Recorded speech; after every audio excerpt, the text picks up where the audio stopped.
Hi, everyone. Good afternoon. My name is Alexis Matthews. I am manager of AmeriCorps programs at Serve Wisconsin, as well as the RFP manager. Thanks for joining us today for a live Q&A regarding the AmeriCorps formula request for proposals, which is going to be releasing soon. For formula, that just means that it's our second round of funding where AmeriCorps gives a certain amount of dollars to the state commission to do more appropriately what we feel in the state is needed. So it allows us to do planning grants, some smaller programs, some brand new organizations that want to have programs, things like that. So today I am joined by two individuals in here that I'm going to allow them to introduce themselves. But we are here to answer your questions. We have some questions prepared from previous competitions, but really, here to be a resource of you. And we have it scheduled for 1 hour, so till 2:30. So I'm going to hand it over to Annalee. Hi, everyone. Good to see you. My name is Annalee Good, and I'm at the Wisconsin Center for Education Research, which is in the School of Education at UW-Madison. And in that role, I've had a long-time partnership with Serve Wisconsin to provide technical assistance and evaluation and kind of data buddy services with Serve Wisconsin, but then also applicants and grantees. So really excited to be in this space. And I will turn it over to my colleague, Dr. Bowman. Kolamosi, need to Shinzi. I am happy to be here on a sunny Monday, and it's not minus anything, and we have more than a single digit reading out here, and I'm enthusiastic about data and evaluation and about Serve Wisconsin and the work we're doing together. So just let us know how we can help. Afternoon. Yeah, thank you both. Just to give a little context for those of you that are newer, the three of us used to do an in-person grant writing workshop, and we decided to switch that for various reasons, but making it more accessible to you all to be able to take part when it's right for you, rather than having to devote a full day or two in person. We now do this live Q&A, which will be recorded and it will be posted afterwards on our website. And then we also pre-record sessions such as logic model and theory of change and evidence and data collection and just various different things that are also all available on our website. So we have some for the program grant and then the planning grant as well. So I reference both of them on the 2 pages. If you have any questions about that, I can answer them during this or later on as well. But you can watch, a quick 20-30 minute sessions rather than devoting a full day. So, but the partnership with Wisconsin Evaluation Collaborative extends past both the pre-recorded and this live Q&A.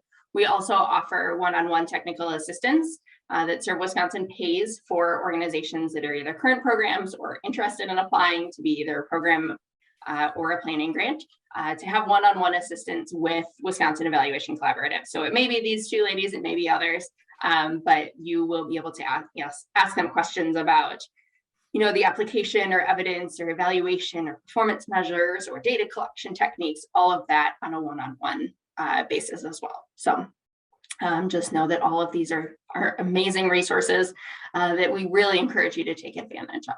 So. All right, well, I will go ahead and open it up if anyone has any questions that they're really wanting to get out. Feel free to just unmute yourself and ask away. First one's always a... Kate, did you unmute yourself because of a question or just unmute yourself? You didn't even know you were... Okay. Simone, how about you?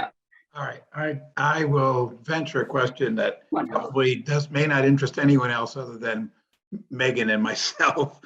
Maybe this is too specific, but so we had a cycle of competitive funding, and then now we've had a full cycle of formula funding.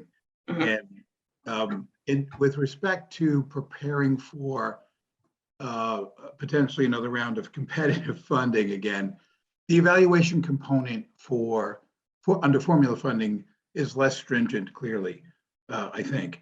But but because we've had that cycle previously, what expectations might there be for us as we roll into this next potential round? Not this one, obviously, it's our last year, but beyond that, what Yeah. expectations would you have for someone in that kind of situation? Yeah, that's a great question, Simone. And I think if it's okay, I'm going to answer kind of from AmeriCorps' expectations and then hand it over to either Dr. Good or Dr. Moment about if they have suggestions, more what you could do as an organization to keep fresh. So AmeriCorps, you are correct, it is less stringent during formula. There are no evaluation requirements during formula. And we, as Serve Wisconsin, encourage organizations to do evaluation of some sort, but you do not have to submit it because AmeriCorps will not review it. They will not approve it. They will not provide feedback. So we don't want you all to go and do all of that stuff to get nothing in return from it. So if you are reapplying to competitive next year in the RFP, it will give you kind of more specific details on, you know, you won't be considered new, but you will fit into like pretty early on in that. So we can talk offline more about what that'll look like and how to best do that. They actually have a pretty clear-cut template now, so that'll be helpful. But as far as what to do in the interim, I'm going to hand it over. It looks like maybe Dr. Good has some thoughts there. Yeah, I appreciate that question. I know it's I think applicable to a couple of you too, that we of course think that evaluation is great, and as a way of systematically learning about what you're doing, if you're implementing the way that you're hoping to, and if you're meeting the outcomes that you're hoping to, regardless of what the funders are requiring, we're going to suggest that people do that. The fact that you have this pretty prescriptive format from AmeriCorps, and now even more so with this template, that's pretty helpful. So we would encourage, even if you don't have to submit it, to try to create some sort of system where you're in the habit. And I guess that's maybe my takeaway, is just whatever you need to do to stay or get into the evaluation habit, do.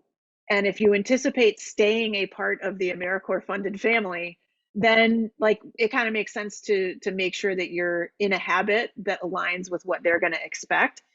The caveat I would make to that is that it can be limiting sometimes, that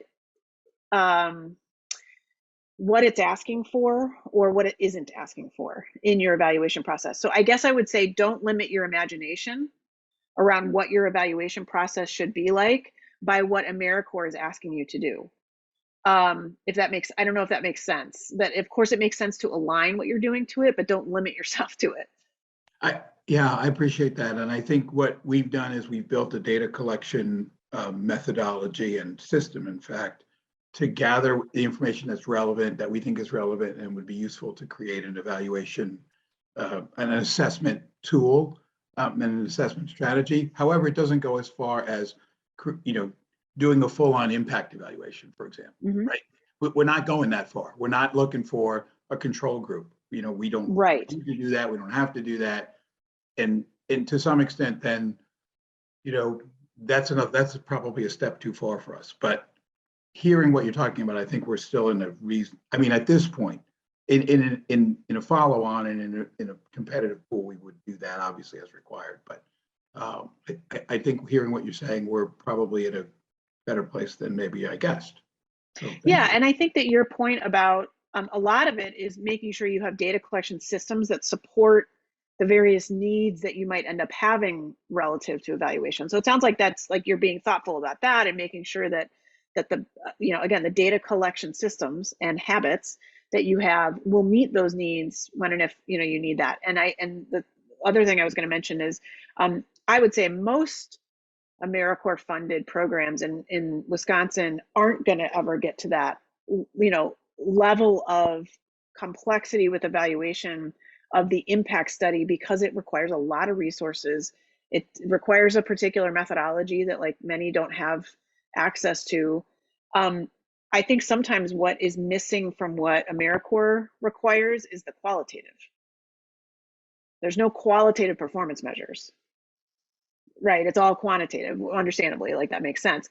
So that's one of the places we don't want you to limit yourself by what is required by AmeriCorps is to think about how can you bring in qualitative into your evaluation processes as well. That's another, that's another rabbit hole to go down that we can talk about. But I think it sounds like you're thinking in alignment, you're thinking purposefully about this, which makes a ton of sense. Thanks.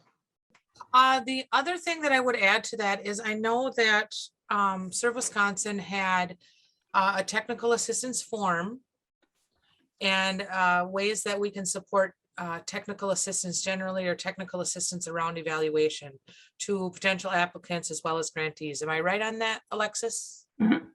And so that link is possibly something to share. So I'm trying to give actionable steps and I'll give some general comments. So I would say if you are getting into the evaluation part of it, use the technical assistance, and most state or federal grants don't allow for like technical assistance, pre narrative submission or in narrative submission. So this is a really nice function that I hope people think about. And by the way, hello to Marshfield Clinic. My office is in Shawano, Wisconsin. My home is right off Highway 29. So I feel like we're close and I need a 2510 in my life soon, if you know what I'm saying. It's a place to eat. If you're ever hungry, it's thebomb.com. I'm sure there's other places. Well, anyways. And if it's your birthday, you get that % off. I'm 51 in April, so you know where I'm going. Anywho, I agree with, and I have a lot more to add about why isn't there qualitative stuff. As somebody who is barely a mixed methods researcher, I surround myself with smart statisticians when needed, but someone who is very interested in marginalized populations, which would include, women and children. It would include rural. It would include people who are in poverty, who speak a second language, who are LGBTQ2 spirit, and who are a different race other than white. All of those matter.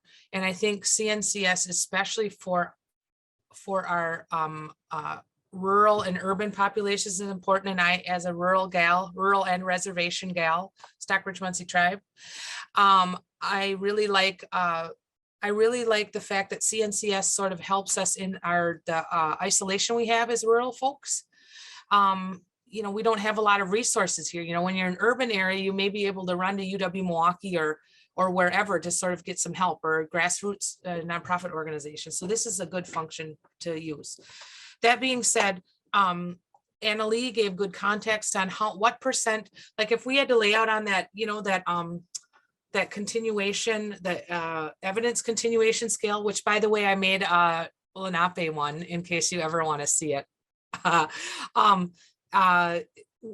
If we had to like plot all of our grantees and where they are over the last 5 or 10 years, most of them would be in the what would you say it on the left side, the pre-preliminary. So we don't want anyone to feel bad about it, and practically or otherwise. A lot of resources to get you into an evidence-based program, you would have to dedicate hundreds of thousands of dollars to just an evaluation study.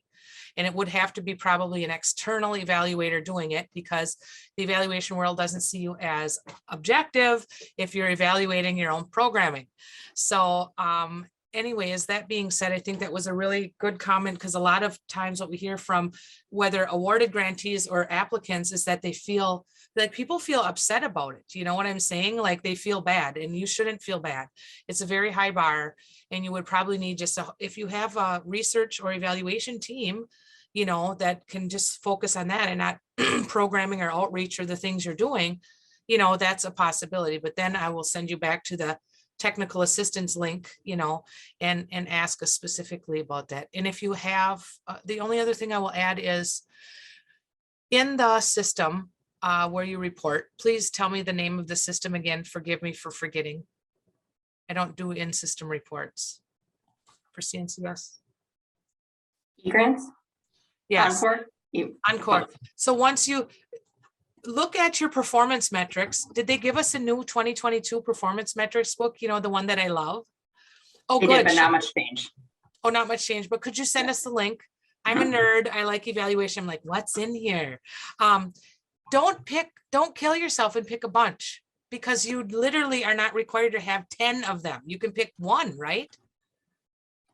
Not that we're encouraging that. I don't know what the official stance is from Serve Wisconsin, but I'm saying as an evaluator who often has to work on a shoestring budget, time, people, or funding, you know, just think about that as you're doing it and really think about your operations and what you can do for data collection, because that's a whole different bear than programming or development or even the financial part of the operations of your thing. Okay, I'll zip it. Thanks, everyone. Before I open it up to the next question, I'll just follow up with what Dr. Bowman just mentioned about the performance measures. So performance measures are required for AmeriCorps programs, applications. You must have one aligned performance measure, meaning an output and an outcome. You can have more than that, but performance measures are worth 0 points. So you don't have to have more than that. It does not give you more points to have more than that. And I am happy to talk more individually about like expectations as far as targets and things like that. But you really want to make it something that you have to, you know, work to achieve, but not that it's so far in the, not that you have to work so far to get it, that it's not that feasible to achieve. You also don't want to make it so easy that you're going to meet it in the first couple months. For context, when we report our, so you all report performance measure data to us, and then we report it to the federal level. The federal level only wants information if you did not meet your target or if you exceeded it by 400%. So you have a very big leeway in there of they don't care if you've met it by 100%, 200%. You know, I mean, those are good things, and maybe you want to extend it if you're meeting it by that much, but you do only need one performance measure. And I personally would encourage you to stick close to one when you do an application. That's another evaluation hack that you get to hear from us is, what does the funder want? Okay, because that keeps the money rolling in. I always try to get the sheet, not only what it says in the RFP, but I also try to get, if you can get your hands on a report template, that's good. But then from there, you know, you got your bases covered, and then you can talk with your team about what's important for us locally. So there's sort of this national, you know, level or state level, if you will, evaluation. That's monitoring and reporting is why I call it, so you can keep the funds flowing. But then is there data you can naturally build in for collecting to use for evaluation? It could be formative to help with programming, planning processes, outreach and development, whatever, or it could be for reporting local impact to the folks that you have to report to. And you can use qualitative if you want. You're not just stuck with quantitative. All right. Any other questions? It can be about planning grants too. I know some of you on here are planning to apply for planning grants. So happy to answer any of those questions too.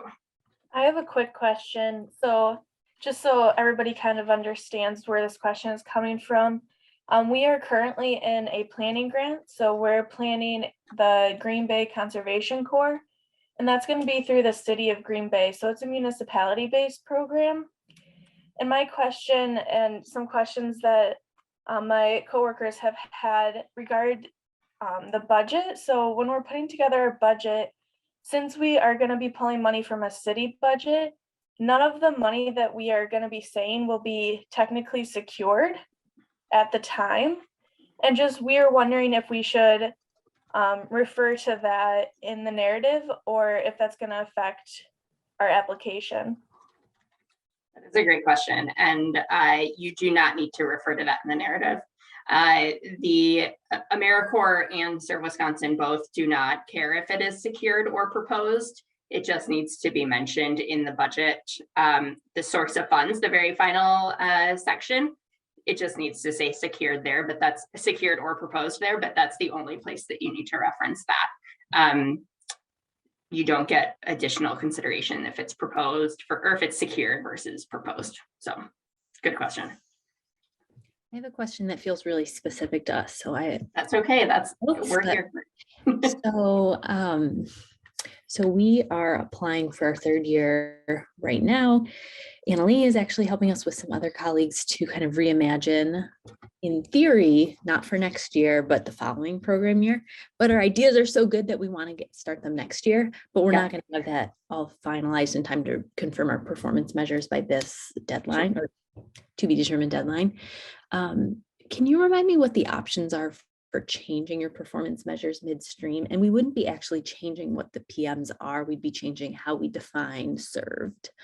Otherwise, it would actually, I guess we might actually change the targets, now that I say that. Yeah, so changing them in the middle of a year is really challenging. So I would either try really hard to make sure that you've got everything figured out for the deadline for this current one, or just wait and do fresh for the next year.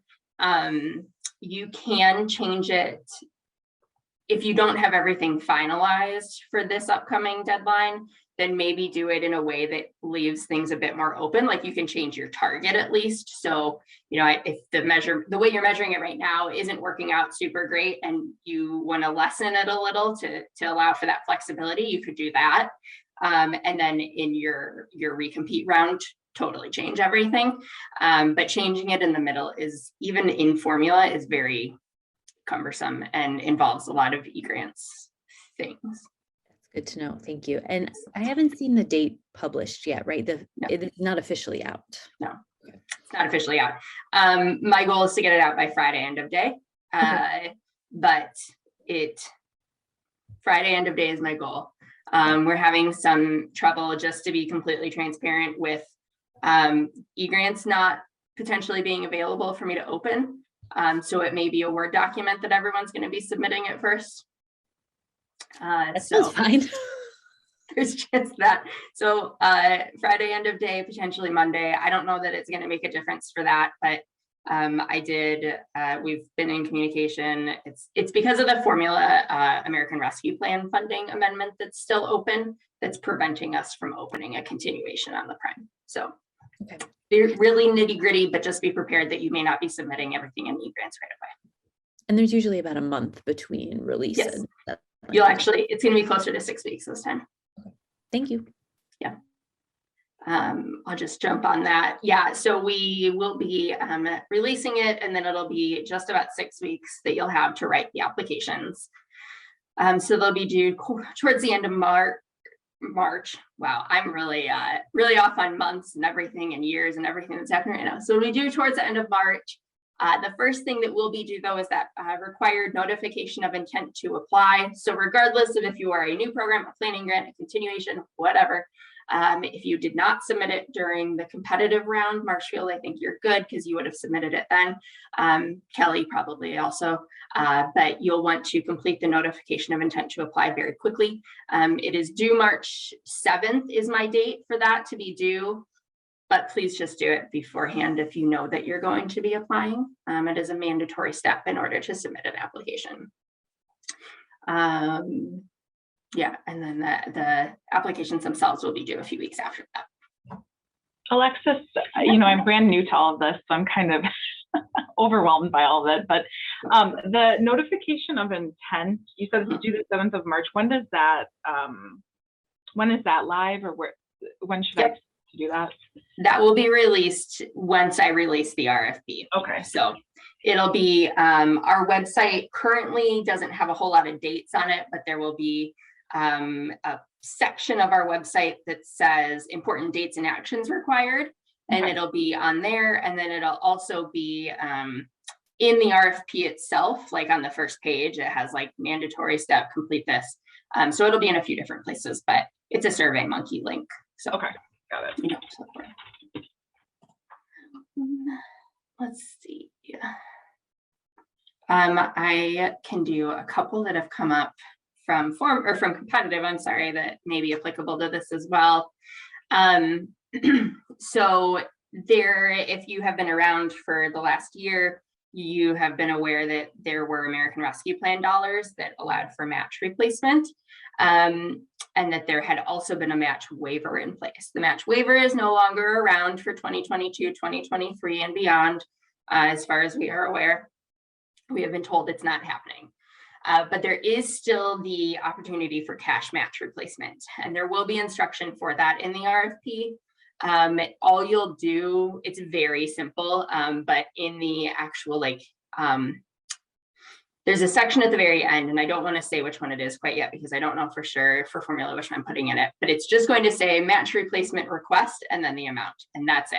So that's all that AmeriCorps has requested for us. So there is cash match replacement opportunity, but there is no match waiver in place for 22-23. There is the opportunity to apply for a match waiver, but it is the same opportunity that has been around in years past, which is very specific. And I don't know that we've ever had anyone actually qualify for, but that information will be in the RFP too. Another one I get a lot is on the notification of intent to apply form. We ask if you're doing a program grant, we ask how many members you're planning to use to have it as part of your program. And I get the question on if you will be held to that number. I get that question a lot, and you are not.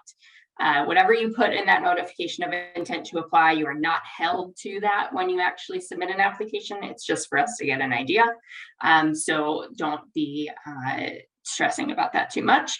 It's really just so that we know how many organizations we're going to have apply, so then I know how many peer reviewers I need to solicit, and getting that process started. So the member piece does not have a part. Thanks, Megan. Alexis, while you're looking for your next frequent, go for it. I'm going to take advantage of having Dr. Bowman and Dr. Good here. Apparently, I need to think a lot faster about what some new performance measures could be for our program. So we right now use ED21A, right? So the number of youth served and the kindergarten readiness. We feel really good about the kindergarten readiness piece. We've got good tools to measure that used at our partner site, but we're switching our intervention a little bit to, instead of being the serve and return model, which is this back and forth interaction, we're going to still use that as a tool, but it's going to be more closely aligned to the curriculum that they use at Nextdoor already. So it'll be working with the teacher towards their classroom goal for the month, and then probably working with 2 or 3 kids on their specific literacy and language learning goals, and still using serve and return, but tying it really closely. Do you have any thoughts on creative ways to measure youth served when we're working sometimes at the classroom level, but sometimes at the individual student level?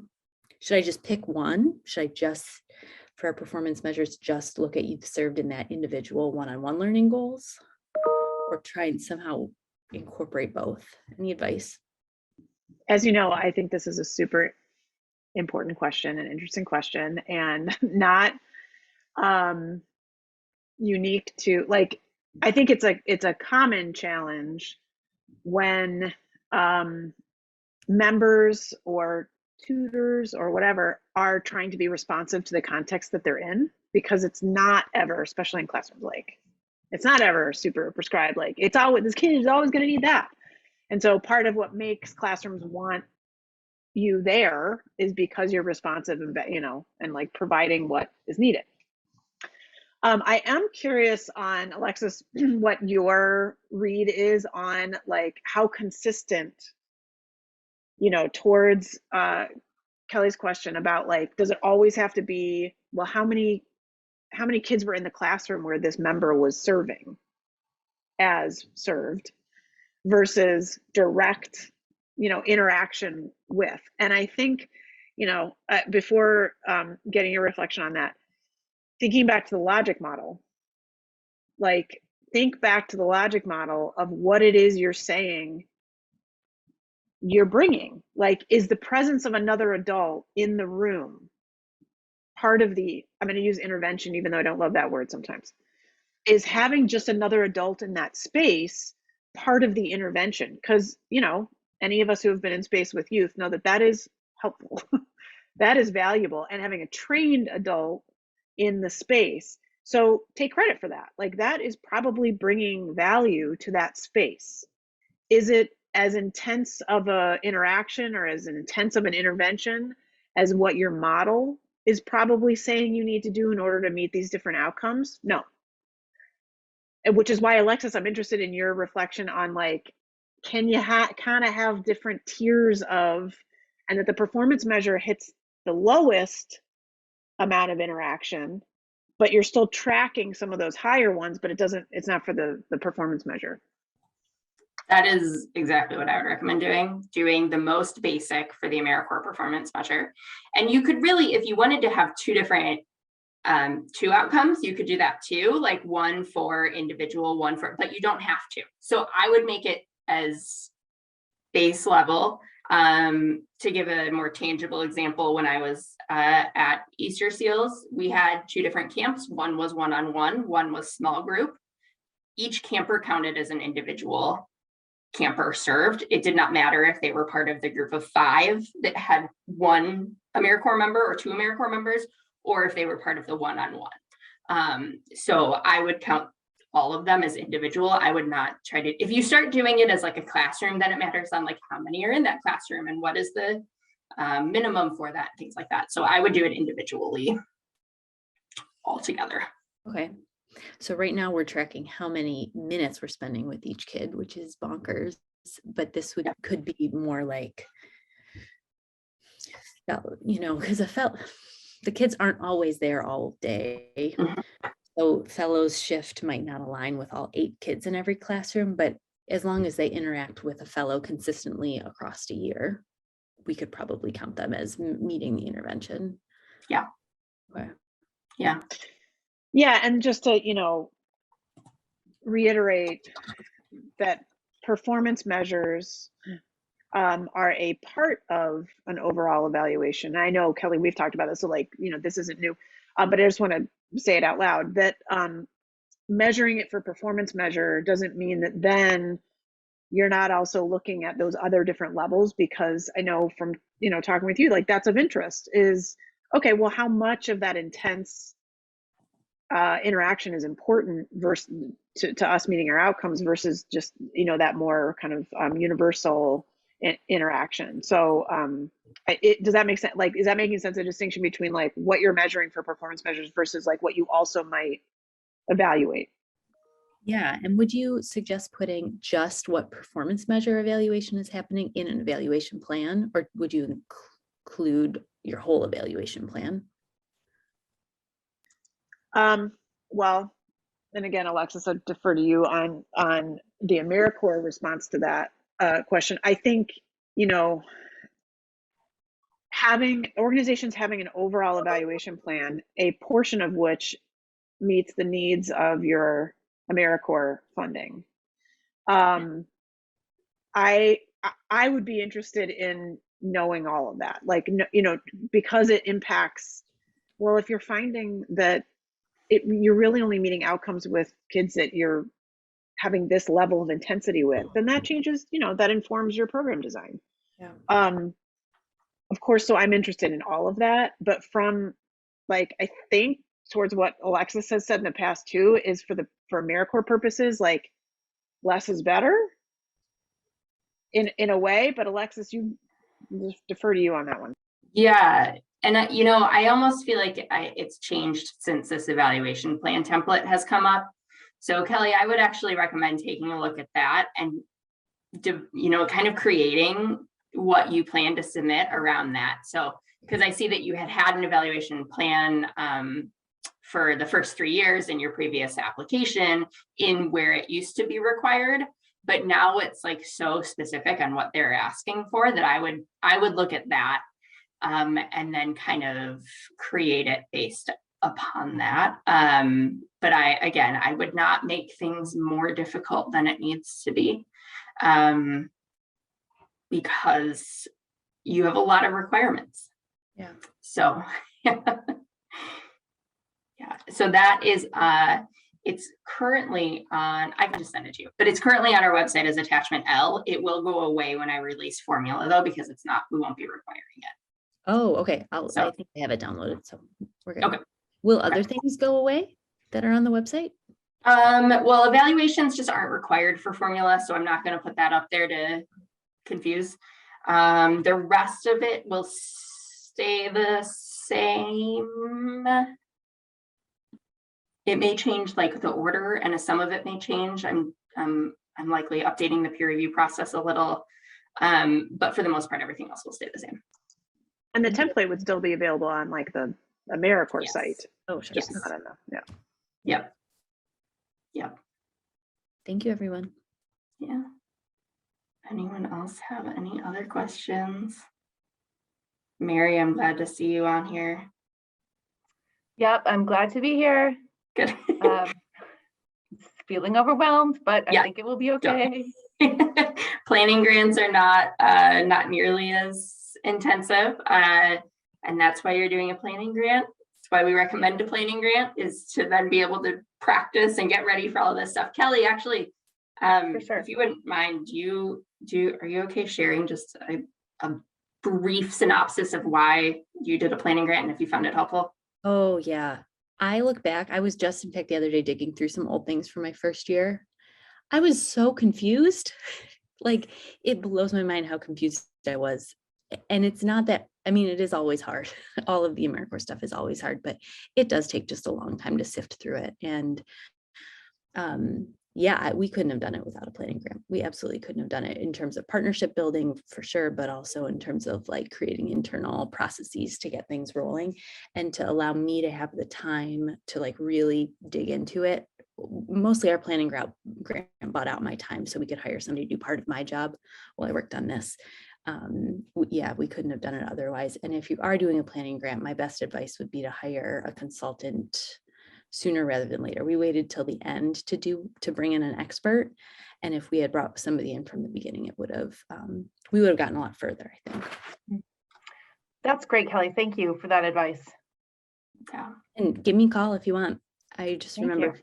this couch over here. I remember falling backwards on it. Like, there's no way I can figure this out many times. So Awesome. give me a call. Thank you. You all are both in Milwaukee. Yeah. So, yeah. A woman named Emily Artner is also on here, and she is our main grant writer for this. So Awesome. yeah. Great. Hi, Emily. Let me know if you have any questions. Thank you. Wonderful. Okay. Well, we got just about 20 minutes left if anyone has anything else. I was generally being in a planning grant. I don't think we would have been able to apply for this upcoming cycle if we hadn't done a planning grant. The planning grant actually created my position, so I've only been on for maybe 3 months with the city doing this, and there's a lot to it. There's a lot that goes into AmeriCorps, like Kelly was saying. It's very confused and on the wrong path sometimes, and then thankfully everyone's very helpful. And so definitely don't be afraid to reach out to anyone, because I've definitely done it just the few months that I've been here, and they are extremely helpful. Yeah, thanks, Maria. We in the past did not require new organizations to have planning grants, and now we're looking at requiring with very few exceptions, just because of the success we've seen for organizations having a planning grant moving into a program versus jumping right into a program and having to recruit members and having to train them and having to run everything and having to do all of the things all at once in a very short amount of time. So yeah, and we do only do the planning grant RFP once a year. So it's always going to be this time of year, February-ish. For context of those of you that are new, I am the program officer for all planning grants and all new programs. So I would be your point of contact doing monthly calls or more if needed with all planning grants and all new programs. So I start as like the person, if your organization is interested in applying through the grant making process through the first few years into service or into having a program with Serve Wisconsin. So you get to see my face a lot, answer a lot of questions. So, well, I'm happy to sit in a bit of silence for a little while if anyone wants to think of any other questions. Let me see really quick if there is anything else. I will mention, so AmeriCorps required a new form this year called a diversity questionnaire. And that diversity questionnaire is available on our website right now, and it will stay. That is basically asking a lot of demographic type questions. The form we've provided, the country, like the state service commissions across the country have provided input as far as how that form could be improved. So if you're reading it and you're a little confused or feel like it's not very clear on what you're supposed to be answering, you're not alone. And it asks for things that you just may not track as an organization, and that's okay. You can just put not reported.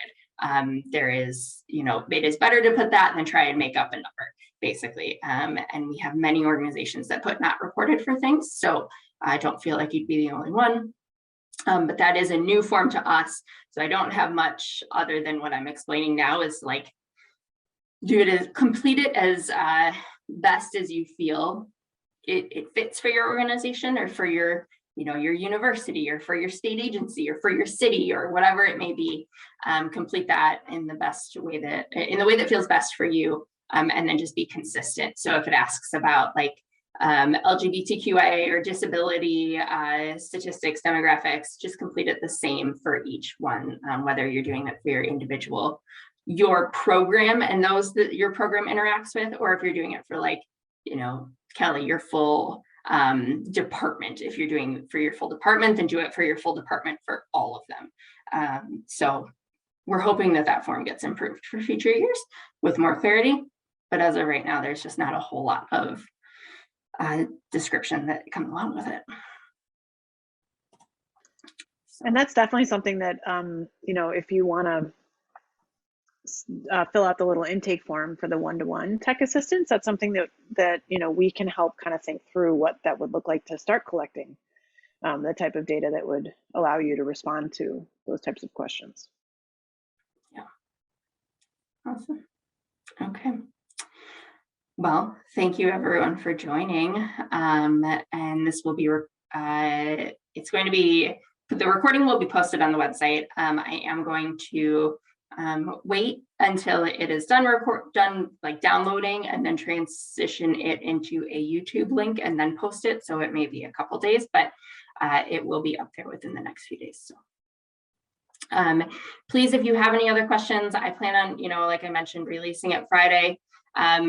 For my sake and yours, if you can ask me questions like earlier this week, that would be great, rather than waiting until the very last day, but I am available to answer questions until Friday. And after Friday, I recommend you reach out to Dr. Good or Dr. Bowman through that WEC technical assistance, because they will be able to talk with you more specifically with your program versus I will be unable to at that point. So thank you for joining, and look forward to reading all your applications. Thank you for your time. Thanks, Appreciate everybody. it. Bye, everyone. Thank you, everyone.